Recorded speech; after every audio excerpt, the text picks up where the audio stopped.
Hey, what's up, everybody? Welcome back to Pave the Way podcast. I'm your host, Greg Helbeck, and soon to be guest on the show today, as you guys will see. So I'm here with Mark Owens.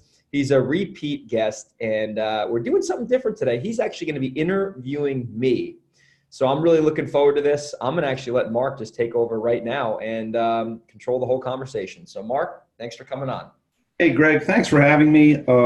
Like a lot of your podcast listeners and people that know you from other areas, you have a lot of excitement and enthusiasm, and you seem like you're always happy. And so it leaves me like walking away like wondering, like, man, what the fuck makes this guy tick? And it makes me curious about it. And I'm sure that other people are too. And one of the things that I'd like to say to those that are listening is this is unscripted. Greg does not know what any of the questions are going to be. Some of them may be really inappropriate, might embarrass him. That's his problem, not ours. So let's go ahead and get started. All right. I prepared a list of PG questions, and then I got the R questions back there. We'll probably get to the R later on. Sweet. That's now we're talking. Tell me, like, what are you doing right now? Like, as far as your business stuff goes, I know you're a busy guy. I know you got a lot going on, but like, what kind of businesses are you involved in yourself right now? Yeah, so this year, as of 2019, at the time of this recording, my primary business is just buying and selling real estate. We're doing a combination of wholesaling, we're doing wholetailing, and we're doing some light fix and flips. So I've been very, very active in just the whole kind of buying low and selling high business. Started wholesaling when I was younger, and then as I had some experience and some capital, I started taking these deals down, closing on them, and we've really been able to maximize a lot of our profits. So on any given month, we're buying 3 to 5 properties. So I'm not doing high volume, but my main focus is really large profits per property, especially given the market that I'm investing in New York. It's near New York City. It's a little expensive. So we don't have to do a ton of deals every month to make a good, profit. So that's my primary business. I also have a little bit of experience in like the sales training, industry. John Martinez is a, well-known guy in our industry. And I joined his sales academy a couple of years ago, and I really took it seriously and started to really work well for me. So I've also done, like I said, some sales training, some consulting stuff. I don't do as much of that anymore. I really like the real estate stuff. That's probably my passion. But besides the real estate and the sales training, that's been my 2 drivers. But I would say really, 85% real estate, 15% sales training. Okay, so just to put things into context for those that are listening, like, how old are you now? I'm 24. 24. Wow. 24, yeah. Freaking awesome. And for those listeners that aren't familiar with it, what is wholetailing? What do you mean by that? Yeah, so wholetailing is basically when you kind of do a little bit of it's in between wholesaling and rehabbing. So wholesaling is when you assign a contract, and rehabbing is when you buy, fix, and flip the house. Wholetailing is basically when you acquire a property, you close on it, so you don't assign it to an end buyer before you close. And then what you normally do is you just basically make the property sort of livable if it's unlivable, or if the property's already in decent condition, you do a little bit of cleanup on the house, maybe get all the junk out, replace the carpets, maybe switch the light fixtures, and you stick it back on the market for, usually a little bit less than what the finished products are going for. But if you purchase the property right, you can make almost just as much money, if not the same a lot of the times. And you have less headache. You don't have to deal with a full renovation, which can take weeks and weeks and months depending on permits. So it's kind of a hybrid right now between wholesaling contracts and rehabbing houses. It works very well in this market, 2019, November or October 2019, just because the market's super hot right now. Everyone's like, oh, it's going to crash. And I haven't seen much of that in my market. But it's working real well, and it really works. In my opinion, when you're doing in high demand areas with low inventory, especially when you're under the median home price. If you're doing this in high end areas, that's where you can get crushed. If you're doing like $700,000 houses, that's really dangerous. So you're living in California right now? Yep, I live in San Diego. How are you finding your deals in New York? A lot of direct mail marketing. We're doing vacant house skip tracing. We're doing, I have a little pre-foreclosure system I've developed where I have a VA basically go in. She pulls all the foreclosure records every day. We get them on the telephone. We text them. We call them. So I'm doing it all kind of like everyone else is, doing it in the industry, but I'm just not ever really going to these properties. I have systems and people that I work with that can go to the properties for me. I don't have to really deal with the sellers in person. I really don't like physically meeting sellers. Like I'm okay at it, but I don't know. I've had some experiences with some really sketchy people and kind of gave me this weird perspective. And now I'm like, ugh. Like I had a couple sketchy ass stories where I was like, holy shit, this dude tried to fucking mug me. Yeah. Seriously. So anyway, I have people on the ground in New York that deal with all the, the kind of the, I guess, boots on the ground work, going to meet Yeah. contractors, maybe meeting a seller. And I have a really good like kind of team there, I guess, with attorneys and stuff. They're really good at doing their job. So it's a lot easier for me to do this all remotely. So let me ask you something. So you're 24 now? Yes. When you were 18, 17, 18, graduating from high school, what were your plans then? My plans were to play in the National Hockey League. They're kind of related. Yeah. So what was it that got you into, did you go to college? I did. I graduated college last year, actually, right before I moved to San Diego. I graduated. Okay. Yeah. Now, what made the transition like from, wanting to be in the NHL to wholesaling houses 3,000 miles away? Like, can you describe that journey? Because that's like, there's no relation there at all. Let me ask you this first. What did you major in school? I majored in like business administration. So Okay. I had a little business background from Yeah, school. so how did you make the transition? Like, just tell me your path from the age of 18 to 24. Like, what did that look like? So I think I've always wanted to kind of do something, I would say special. Like, I've always wanted to kind of see what my potential is. And at the time it was hockey because I was playing it hard in high school. I was playing, junior hockey. And I just was like, man, I want to play in the NHL. Like I thought I could do it. Like, it was kind of weird. Like I've always been like that. Like I think I can do things that seem far away and distant because I'm willing to do the work. And I just was super like obsessed with it. Like I just wanted to play in the NHL. And to be upfront with you, Mark, I think a lot of it was me kind of wanting to prove people wrong because, there were times where I really wasn't the best player and I would always work really hard and I wanted to be like, hey, I told you I was actually good at hockey because I, get made fun of and stuff and bullied a little bit. And like, I always just kind of wanted to stick it to people. So I'm like, well, shit, if I could play in the NHL, they'll be like, that fucking guy, Greg, is in the damn NHL. And I used to say he sucked at hockey. So I think it was a little bit of like negative, like negative, I guess, motivation, if that makes any sense. But Sure.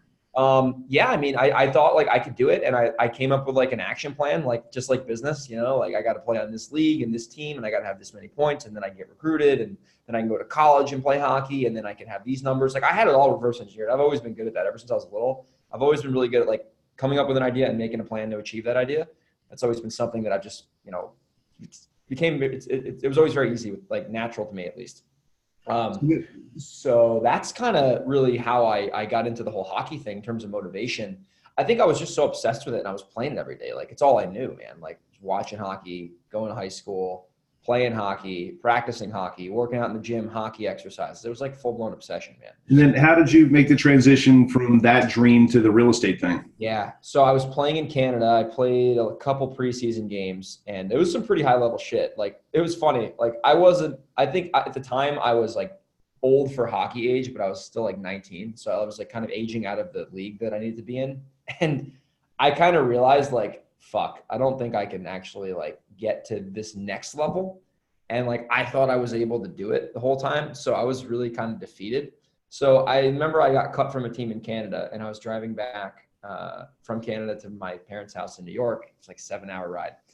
And I was like in the car, just like, holy fuck, like this shit is over. And like, this is all I put all my shit in this for like 5 fucking years and it's over now. And I don't know what the hell I'm going to do. So it's not over yet. I'll finish real quick.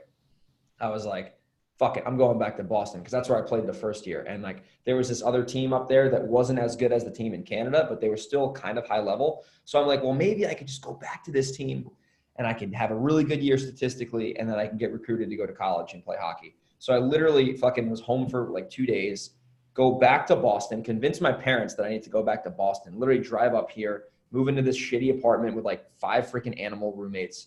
And I'm up there playing. I'm like, don't know what I'm doing. And I remember we were going to Portland, Maine. This is where I kind of drew the line in the sand. This is like, it seems like it was so long ago, but it wasn't. I was like, I didn't have a great like first couple weeks, like, cause I just wasn't playing well. My mind wasn't there. And I'm on this bus going to Portland, Maine with these hockey kids.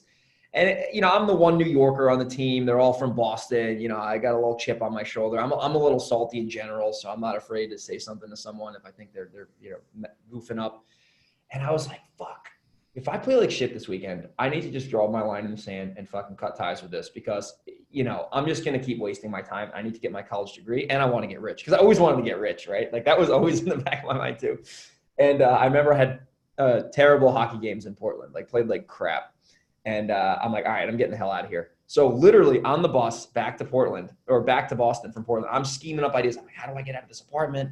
How do I have no one notice that I'm leaving? Literally like divine intervention.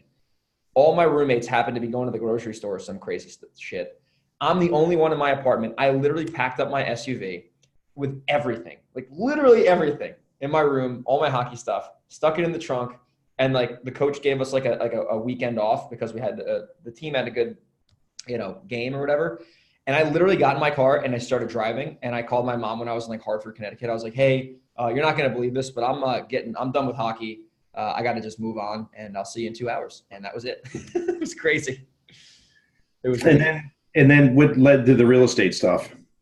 Yeah. And then I came back, went to community college at first, and then I transferred to like a 4-year school. But man, I got a direct mail postcard from this like guru seminar bullshit, you know, one of those, you know, national fucking, you know, guru companies. And I was like trading stocks at the time, like didn't really know what I was doing. But I was reading like Rich Dad Poor Dad and like reading some books and like I was like kind of curious. I was super young too. I was 20, so I really like needed to figure it out. And I went to the seminar, man, and like they were talking about wholesaling properties, and you know, I think it was simple enough to where I was like, wow, like I think I could definitely do this. Like I'm not a rocket scientist, and this can't be too bad. And they're like, oh, you don't need any money. You can use other people's money. And I think I was just so naive and so I guess interested in making money at the time. I'm like, why not? So I spent like $2,000, all the money I had, went to this like 3-day boot camp, and then they tried to fucking upsell you. And I just stopped after the $2,000 thing. Yeah, you know that. It's a circus.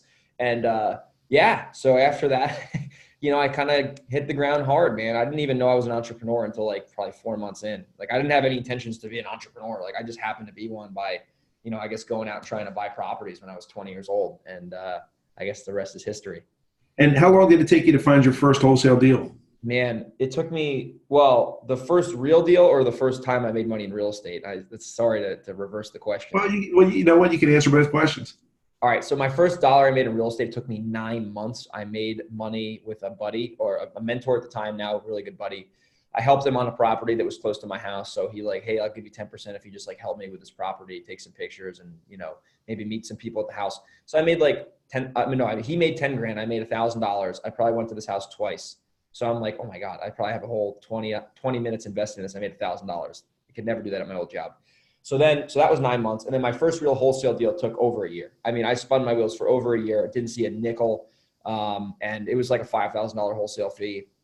And at the time it was cool because I was like, man, this actually works. Cause my parents thought I was crazy. And they're like, dude, what are you doing? Like you're putting out bandit signs every weekend. You're, you know, doing all this real estate stuff. You haven't seen a single dollar yet. You can barely pay your car lease. You know, I was going to garage sales on Saturdays, buying shit for $1, reselling it for 15 just to fucking have money in the bank. Cause like I was struggling hard in real estate. And I was doing whatever it took, air conditioning units, dude. I was selling whatever I could sell. Video games, like, man, I just was like needed to hustle. So it took me a whole year. I think that's the problem in this business. People think you're going to get rich in 30 days. It's not going to happen. Like it took me a whole entire year to make one freaking dollar on my own.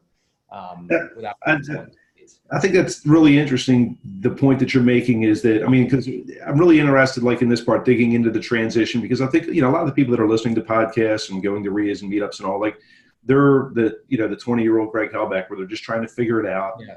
And they're looking for information on, you know, what's their path? Like, how can I get there? Like, I know I want to get rich. I want to make money. I want to move out of mom's house, whatever it is. Yeah. That was me. Yeah. And me too at one point. And it's interesting to hear about the other hustles that you were doing, you know, going to garage sales or yard sales and, you know, buying stuff for $1 and selling it for 15, because I think a lot of times, a lot of the people, when they see the after, you know, they see us as being successful and maybe living an easy life or, you know, enjoying stuff. But a lot of times they miss the beginning part where, you know, we're like struggling. We don't have a lot of money. It's hard to make the car payment. You know, we're doing all these extra like BS things to make $15 here or $100 there. It was crazy. Yeah, but I think that's part of what, you know, for those of us that have been able to succeed and make it through that, that's part of, I mean, there's a couple of things. One is it gives us a work ethic.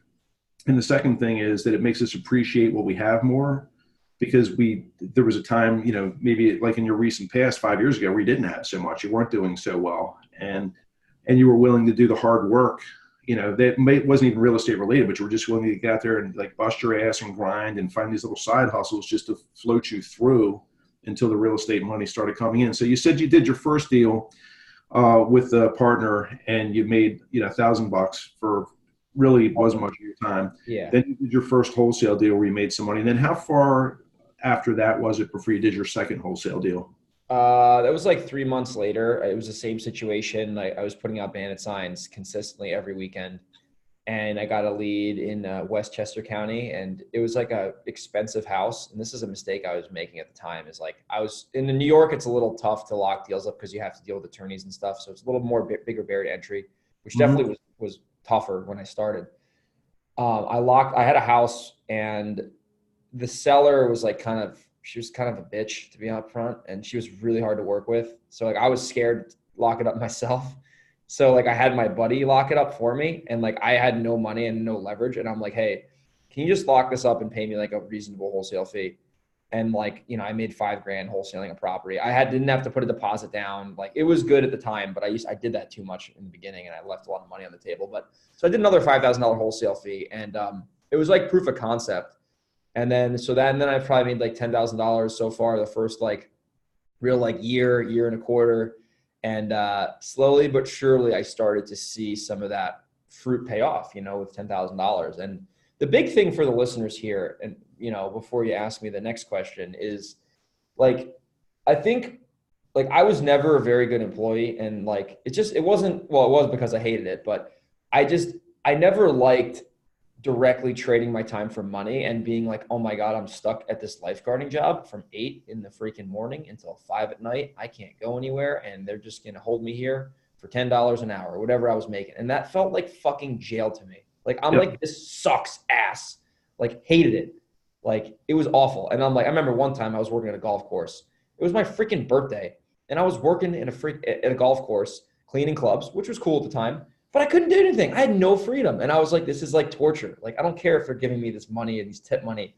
I have no freedom. This is awful. And I remember I made my first dollar in real estate. And like that money wasn't like, yeah, I traded my time for money because I bought and sold a property, but it wasn't like a salary or a wage. So like I just made that money by selling something, by providing value in the marketplace, as Jim Rohn would say. And then that's when like the light bulb turned on to me. And I was like, all right, I can do this again, because I just got to make sure I get another deal and provide more value, and I'll get more money. That mindset shift for me, man, it was like game changing. Because then I was like, all right, I just got to get really good at providing value, and then I can get more of these checks, because it wasn't tied to me directly getting a salary or like an hourly rate. And I was thinking about that the other day. Like that was like a game changer for me. Like just seeing money being made in other areas besides having a job. Yeah, I think you touched on some interesting points. The one that sticks out to me, that I think sticks out for a lot of people, is the trading time for money thing. Yes. And I think that like we still trade time for money, but the big difference is now we can do it on our time. Yeah, exactly. It's different. Yeah, we don't have to wait to get our schedule for the next week, or you got the 8 to 4, 9 to 5 or something like that, where you're going to be there every Monday through Friday. Like you can decide, like, listen, tomorrow is my birthday, and I'm not going to take any phone calls or do anything else. And you can, get your VAs to take care of that, or other things and stuff like that. Exactly. And then if you decide on a Saturday you're bored, you wake up and it's like, I don't really have anything to do. Let me get this database together and send out a bunch of mailers. You're still trading time for money, but you're choosing the time that you're going to put into it, like when it's going to be. And you can also, it's much easier to scale, because if you're working by the hour somewhere and they're paying you $10 an hour, you can only make $10 an hour. Yeah, there's no upside. But if you own the lifeguard company and you got, 20 lifeguards out there, that are busting butt all day, and you're kind of just sitting on the beach somewhere typing up the schedule, you're making a few bucks off of each of those lifeguards, you can scale that. And so you're still trading a little bit of time for money, but you get to pick the time that you want to put into it, and you get to scale it more. And I think that it's interesting hearing that, because as being in this real estate thing, we come in contact with a lot of people that are very successful in this business. And it's interesting to hear, we all say the same thing. It seems like for me, my thing is, I don't like working for people that are dumber than me. And I'm not the smartest, brightest light bulb on the porch, But Yeah. when I have somebody above me that's telling me to do something that I know is like really stupid, and then I'm going to have to redo it the next day because what they told me to do didn't work, that stuff Yeah. drives me up a wall. And so anyway, let's get back to some of the next questions. If you could go back 5 years to when you were 19 years old and give yourself some advice then with what you know now, what would you go back and tell yourself? Oh man, that's a great question. I would do this. This is a mistake that I made that, it, it was a lot harder in the beginning. I would focus so much more on personal development and building my habits and my mindset up, as cheesy as that sounds, because the problem with me is I'm my personality type. I'm a natural action taker. Like I've never been scared to take action and like do stuff, like do what people are saying, like, oh, go out and take this action. But I wasn't into personal development and like my habits weren't dialed in. So I was taking a lot of action with the wrong mindset. So I'd have the wrong expectations kind of going into like my marketing endeavors and my real estate endeavors. So I would probably spend the first, you know, 90 days at least driving in my habits, driving in my discipline, and really like working on my promises that I make to myself and that I keep to myself, because I used to be very flaky with my word to myself. And I would be like, oh, I'm going to, put out these signs or whatever. And like, I would do it, but then I would kind of half-ass it. And then I would just kind of bite off more than I can chew. And my mindset wasn't dialed in. I was like, oh, I need to make money right now. And my habits just weren't where they should have been. So I would probably build the foundation of good habits, good discipline, keeping my promises that I make to myself. And then if I did that for the first 90 days, that's the quarter essentially. When I went out and took action with real estate specific mechanics, marketing, sales, conversion, those habits that I built would have really probably helped me grow a lot faster, because it's almost like I was like walking in mud in the beginning because I had like these faulty habits. But I still wasn't scared to take action, but it was harder because like my mindset wasn't really there.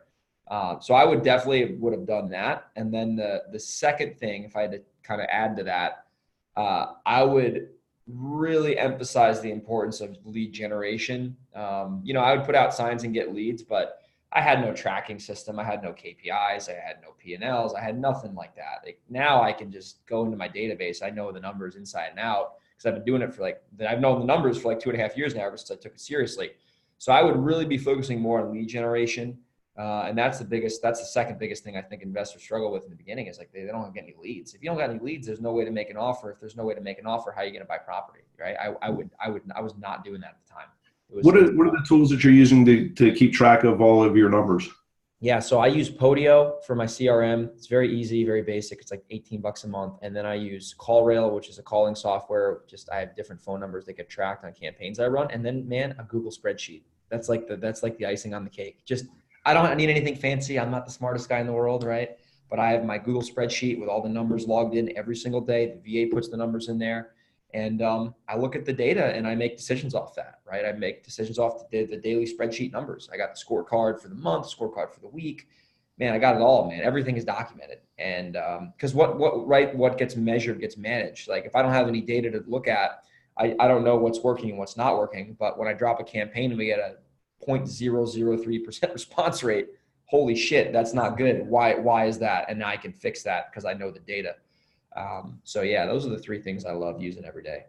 Okay. So you mentioned, it seems like when we were talking about going back in time to talk to yourself, yeah, it sounds like one of the things that, a word that jumped out to me was commitment. Yeah. Because, you'd say, okay, I'm going to do this. And then you kind of half-ass it and stuff like that. And you weren't really able to commit. And then you talked about, working more on like, self-help, I guess is the seriously, yeah. word. Who did you look up to, or who was it, or what did you read, or what authors or podcasts or videos were the biggest influence on you?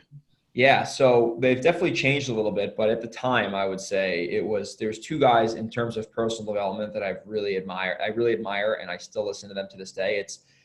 It's Brian Tracy and Darren Hardy. Those guys, like Darren Hardy wrote the book The Compound Effect, which is like one of the best books ever written in my opinion. And then Brian Tracy, the guy's like a legend in the personal development industry. He's done it all. I remember listening to those guys and really taking their philosophies and their ideas and just kind of understanding them first and foremost. And then once I understood them, obviously implementing them and applying what they're saying so I can get results. So those two guys, I'll give you two books. So the first one was The Compound Effect. by Darren Hardy. And the second book by Brian Tracy is it's called No Excuses. I think the book is just called No Excuses.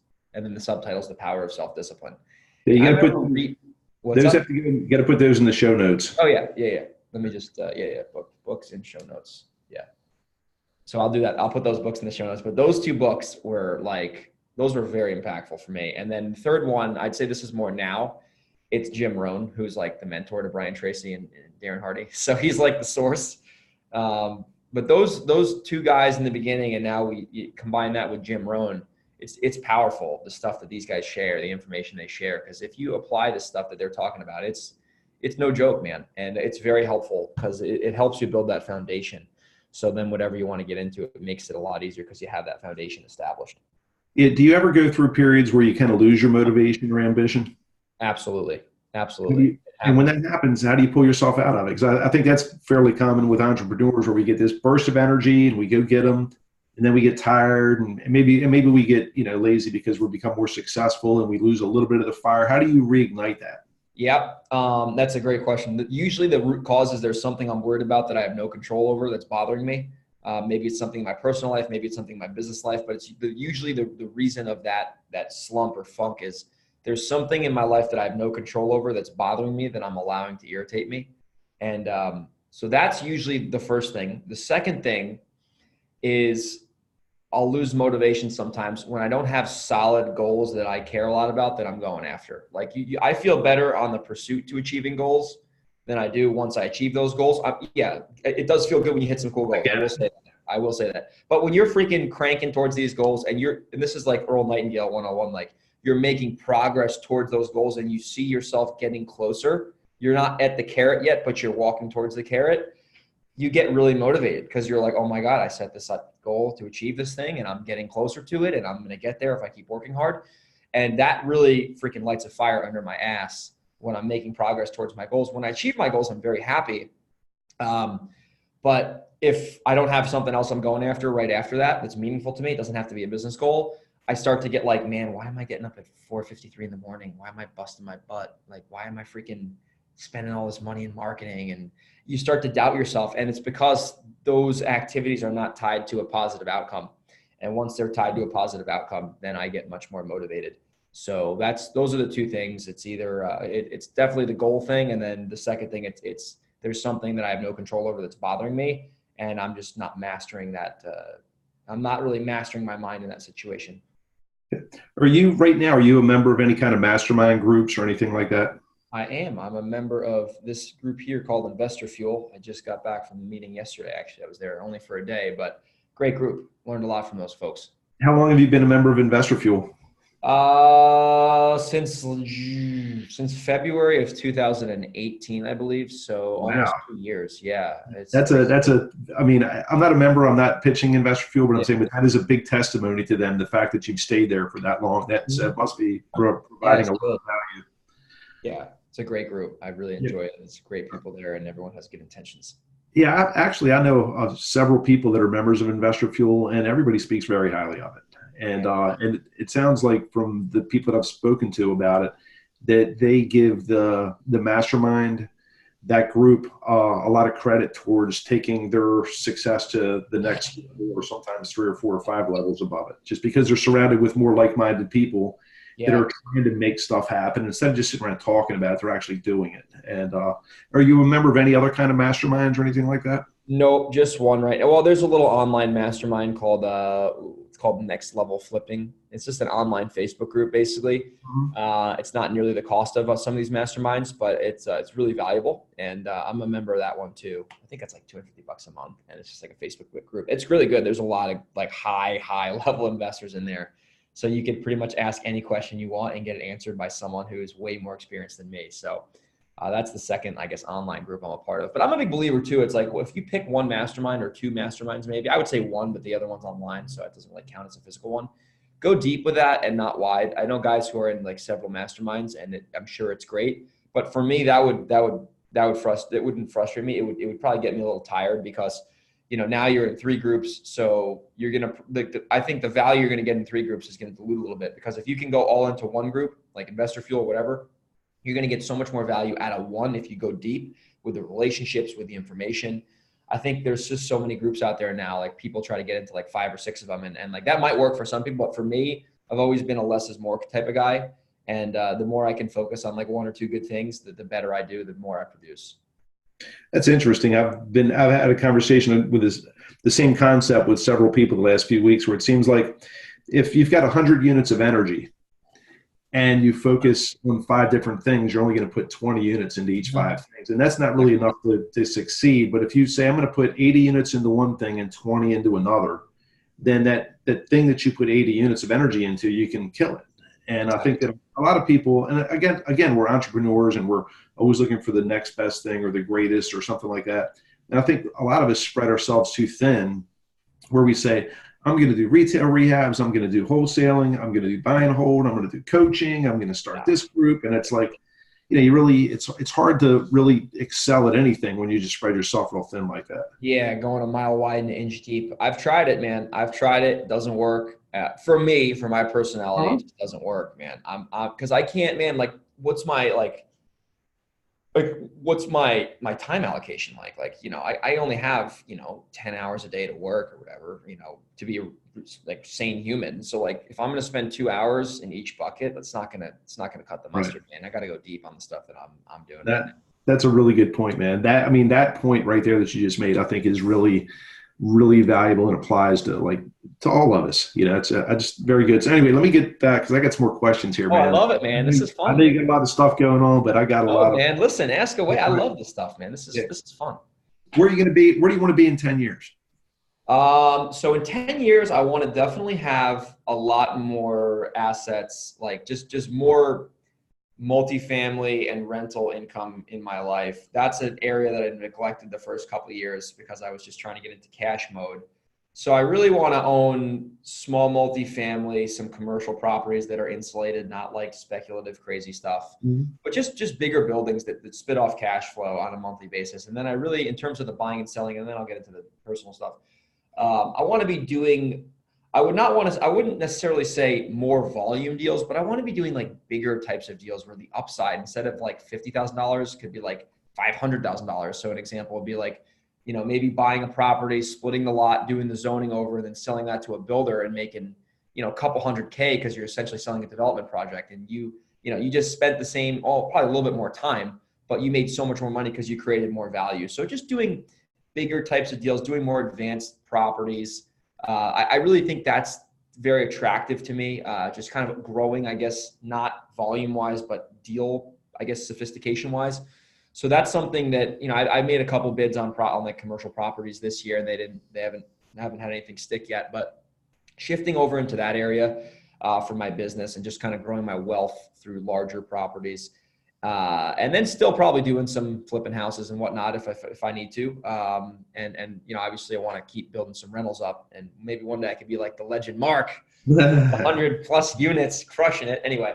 And then business and personal wise, like I want to make sure that no matter how financially successful I get, like I don't throw my life out of balance. And like, let's say I have a wife and kids or a family, in 10 years from now, like I don't want to be the guy, working 17 hours a day to be a billionaire, yet my wife and kids hate me. Like that would be like disgusting for me. Like I would never do that. And I'm saying that now on this podcast. You guys got to hold me to that. But I just couldn't do that. Like I think the reason being that, so just basically if I have a wife and kids at the time or whatever, being a good dad, being a good husband, and doing the personal development things that I did in my business, but just doing those things in my personal life, right? It doesn't have to be like all just business. It needs to like, how do I show up for my significant other? How do I show up for my kids, et cetera?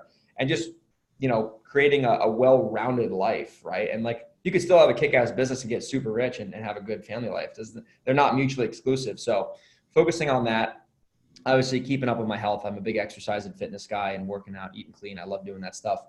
But really, just being intentional with my life, man. Like just being intentional and freaking, deciding what I want and getting after it, and not living life on someone else's agenda. Because if you don't live life on your agenda, you're going to probably live life on someone else's agenda, right? Yep.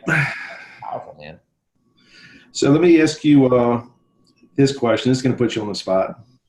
Ready?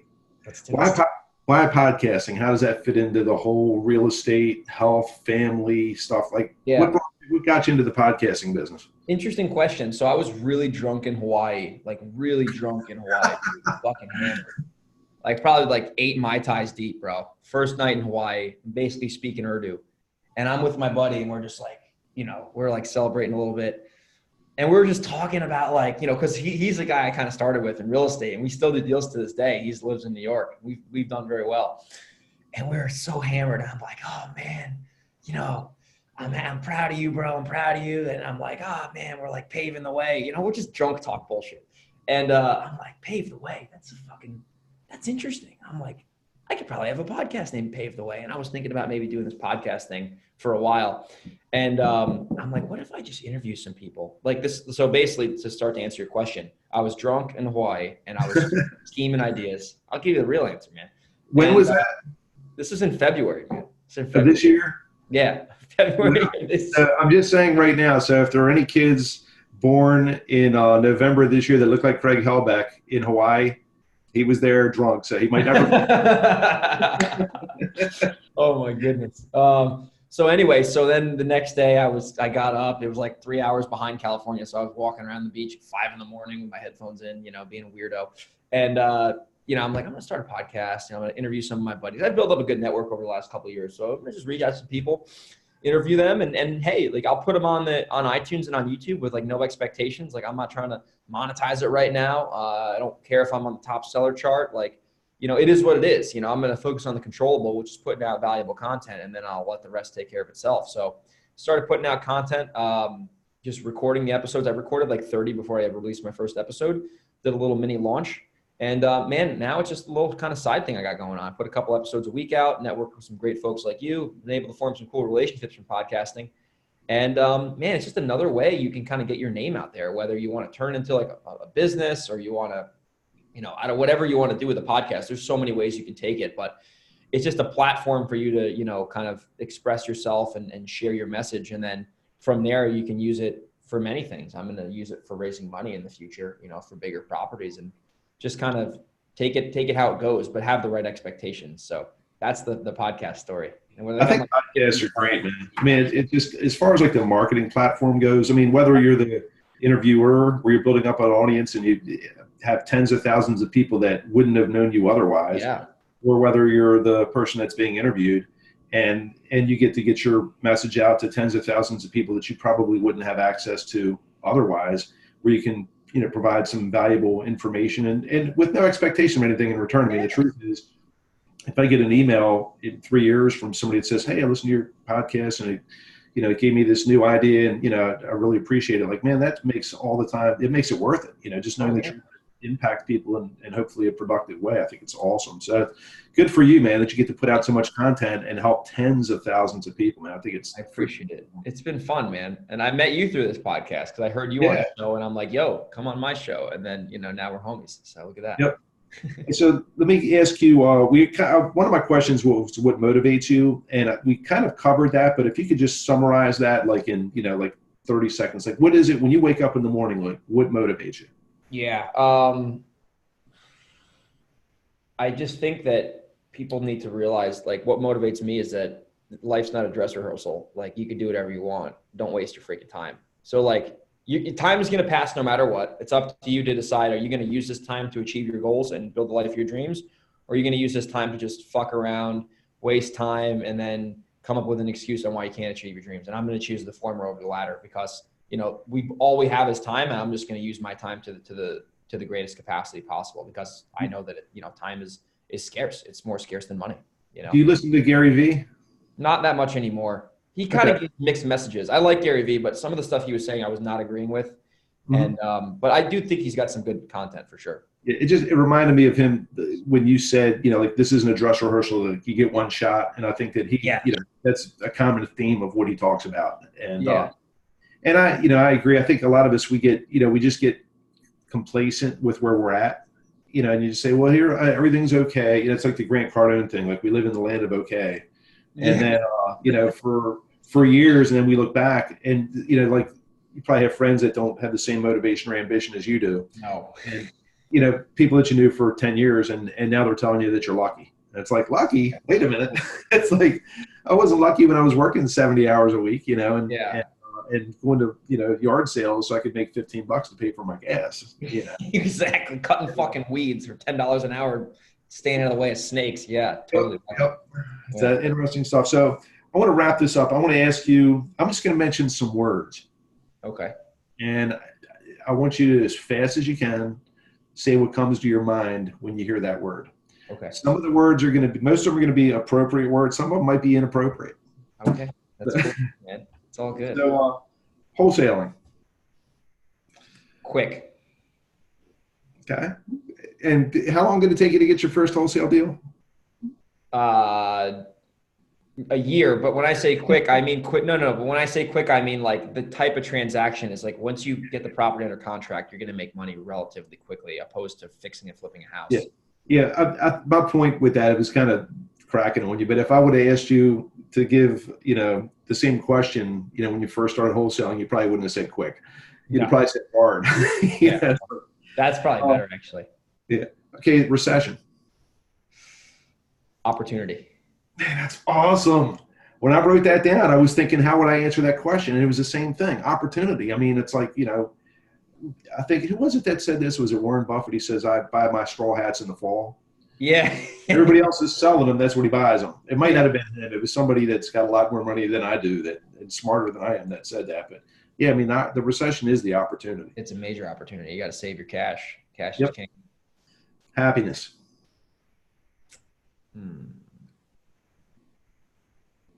Happiness.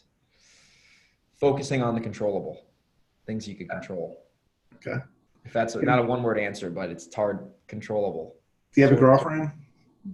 Not officially, but yeah. Okay, well, don't let her listen to this last part about happiness as being controllable, because you're probably not going to control her. It's going to be the other way around. Yeah. Success. Important. Okay. Which part?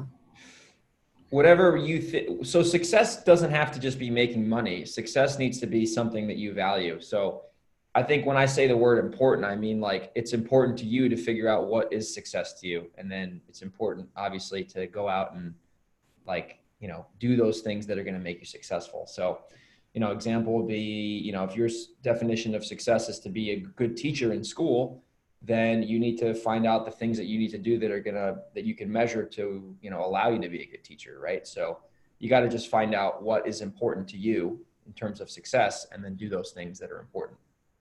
Excellent. One more. Guru.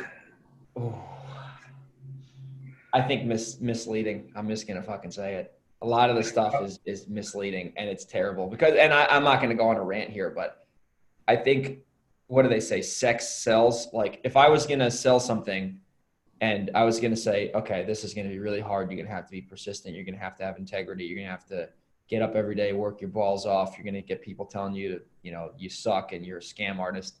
And that would never sell. Right. So the gurus, they have to, I think there should be some sort of regulation, to be up very candid with you, Mark.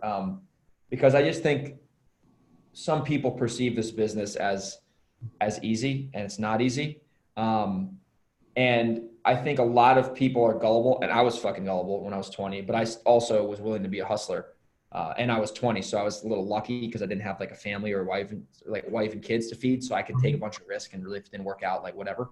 So I got a little lucky, to be honest with you, man. But I think if someone is going to spend their life savings on some fucking training that's probably not that good, and then they should never be an entrepreneur to begin with because someone sold them, I just think that's a little unethical.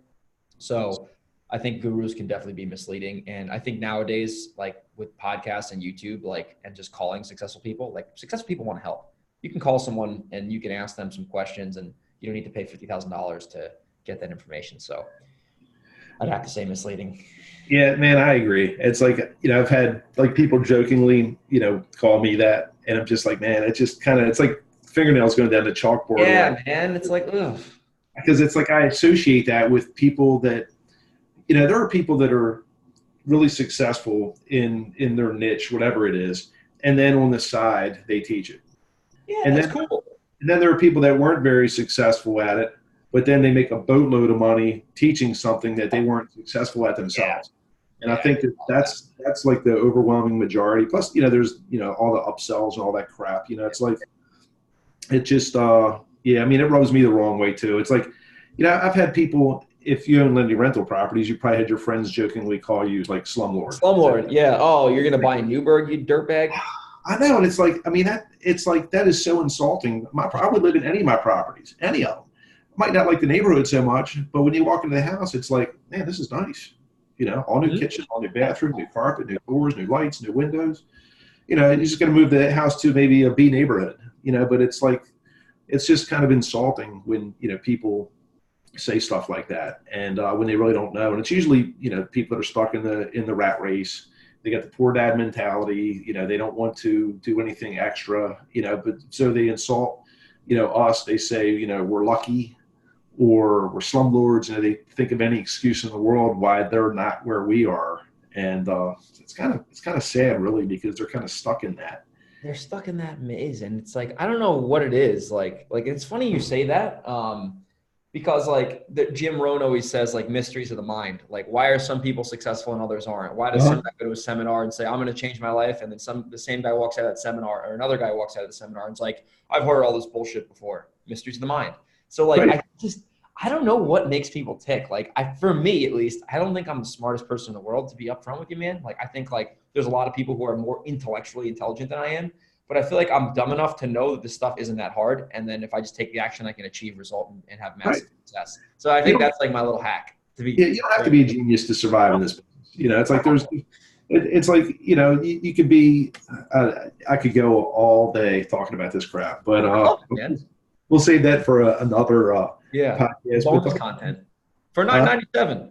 Yeah, the stuff is so interesting, man. Like Jim Rohn, I love Jim Rohn. He still cracks me up. I mean, it's what does he say? He says something about some people are perplexed, and why are they perplexed? Because they're the perplexed. Because they're liars. Liars lie. Right. It's just he is awesome. And for those of you that are listening to this that aren't familiar with Jim Rohn passed away several years ago, but he was kind of like one of the godfathers to the modern self-help movement, and was a major influence to many of the people today, where you go to Barnes and Noble and you see like book after book after book by these guys like Brian Tracy, and he was kind of like the guy that inspired them to go where they went. And I just, as a side note, I cannot underemphasize something that you talked about, which is the self-help, trying to, because when you get to the bookstore, there's like 1,000 self-help books, because we need it. We need self-help books. There aren't 1,000 books on growing bonsai corn, because there's not a big demand for it. But we are all looking for that edge, or something that just makes us feel better about being ourselves. And sometimes we just need a little bit of direction, because it's like a lot of us were raised by the people that were the industrial age, where it's like, you go to school, the poor dad stuff, and you get a good job with good benefits, and you stay there for 50 years, and you just have like a wife and 2 kids, and that's it. And a lot of us aren't really inspired by that. A lot of us want more than that, but we just don't really have the direction or the tools at our disposal to kind of figure out like what it is. Like, there's this hole in my life, and I'm not sure what that hole is or how to fill that hole. And when you read these books and you listen to these podcasts and you watch the YouTube videos, you can go to YouTube and type in Jim Rohn. It's R-O-H-N. His last name. Man. And you can watch this, and it can help to, like, he's not going to fill the whole hole up in one thing, but he can put some of the pieces of the puzzle in there together. And it requires work. You can't just read a book and then you're instantly happy for the rest of your life. No. It requires effort and work. That would be fun. But wouldn't it? But some of these things that listening to these things can do is inspire you, give you a couple of pieces of the puzzle, and then they inspire you, motivate you to find the rest of the pieces. Eventually, you're going to have to do all the work on your own. We all do. But it's a lot easier when you're reading stuff and listening to stuff that helps you to put it all together. And of course, I can't underemphasize the value either of like the networking. Like, even though you may not ever meet Greg or I, you can still sit here and listen and hear, like, what's making Greg tick, like what's really important to him, and what are the things that motivate him and inspire him and help him to get where he's at. He's 24. What do you think he's going to be at when he's 34, 44, 54? I can tell you myself, because I'm 54 years old. Man, you have no idea where you're going. You think you do, and 5 years from now, you might who knows, man? I mean, I'm just telling you, because what happens is as you grow in this business or any other kind of business, you start to see new opportunities that you weren't even aware of before. Very few people have heard of wholetailing 5 years ago. Yeah, And, right. right. And then Greg's like, hey, somebody mentioned wholetailing. I'm just going to do like a half-ass rehab, just enough where it's not going to take a whole lot of time, but I can make a lot more money. And then you start doing that. And then, a few years from now, it might be some other thing that pops up where where neither one of us are thinking about it right now. We get this whole idea for a whole nother opportunity in a whole different direction ahead. And I'm getting ready to wrap this podcast up, but I just, it's exciting, man. I get so excited. And Greg said something else that I want to say that I find to be the truth. The people that are winners, they're real winners, man, they want to see you succeed. Yeah. We want to see you do well. I don't care how much money you've got. If you don't want to see other people do well, you're a loser. You're a bum. And I define the winners as those that are willing to, reach down and help somebody else up. Not step on their fingers when they're trying to climb up the next rung of the ladder. And there are people in this business, in any business, that are like that, where they just want to step on your fingers and keep you from reaching the top. And so you want to surround yourself with people that aren't like that. People that are all working towards the same goals, are willing to help each other. That can be through masterminds, which, Greg mentioned. He's a member of Investor Fuel. And everybody that I've talked to that's a member of that has spoken very highly of it. And I think it's partly because you're surrounding yourself with other achievers that are willing to share their secrets with what they're doing that's successful with no expectation of anything in return. And I think that when you can surround yourself with people like that, man, the sky's the limit. I don't care what your industry is. I think that surrounding yourself with people that are successful and that are doing it is huge. And Greg, is there anything you want to say before I wrap this up? I just want to kind of piggyback on what you said there. I mean, people, like, true winners want other people to succeed. Like, we wouldn't be putting this podcast out if we didn't believe that, right? Like, we wouldn't be doing the things that we do every day on social media to share things if we didn't want other people to succeed. And I think the big thing that holds a lot of people back, and I probably have a lot of younger folks listening to me, they're my age or whatever. I get a lot of people reaching out now that I knew from high school, which is pretty cool. And it's like, man, like, it's almost like, if Mark and I can do it, you can do it. And like, I'm not even where I want to be yet. I'm sure Mark has, wants to grow more too. I mean, we've made some progress. We've done okay. But like, at the end of the day, it's up to you to decide if you want to do it. And if you want to actually freaking make it happen, you can obviously make it happen, because there are hundreds and hundreds and hundreds of people that I know that are real estate millionaires that have done it, that have been there, that have done that. And if everyone else can do it over time, you can clearly do it, because it's not like we're venture capitalists and we're raising a fund to try to turn Uber into this hyper growth company and exit for 45 billion. Maybe I'll do that in the future, but right now I'm just trying to buy property at a discount, resell it, and make a little profit there. You do that a couple of times, you start to be able to do some pretty cool stuff. So it's not like we're rocket scientists here. This is not, hyper growth tech investing. Yeah. I think that one of the things that holds people back with a lot of stuff is just prioritizing. Mm-hmm. And I'm going to I'll try not to get too graphic, but this is like guys talking. All right. This is like guys talking in a bar. If guys put the same effort into building a business that they put into trying to get laid, we'd all be millionaires. Oh, you go ask a girl out, she says no. You're going to stop there and say, well, I'm never going to ask another girl out. No, of course not. Like, you're going to be like, well, where's your sister? I'll ask her. It's like, if we put the same effort into building businesses or self-improvement as we put into that, the most basic thing, then we're all going to be successful. It's just, but a lot of times people change their priorities and say, well, I want to play this new video game that came out, or I want to do this, or what, I worked hard all day. I just want to go home and I want to binge something on Netflix or something like that. Well, if that's your priority, then you're going to get the results of that. Yeah, you're going to get that. Yeah, garbage in, garbage out, Yeah, exactly. So it's just prioritizing, and sometimes, it's like, it's very easy for me to say, man, I wish I was in better shape. I wish I lost 10 pounds. But it's like, if I really wanted it, then I would eat better and I would exercise more. Yeah. Right? Yeah. Because what you need to do. Yeah, exactly. Right. So we all know what we need to do. So I can't look at Greg and say, man, shit, he's thin, he's athletic and all. It's like, man, you work for that. It's like, you don't just wake up and eat like Twinkies and drink sodas all day and then you have that. I mean, you have to work towards it. Absolutely. And it's a priority for you. So I want to sum it up on that. I want to end this on that. It's if you should sit down and write down what your priorities are, whatever they are. And it's like you've got things that are like the top priorities and then things that you wish. If you just wish that you were successful or you just wish you had some rentals, good luck. This has got to be on the top of the list. It's got to be the priority.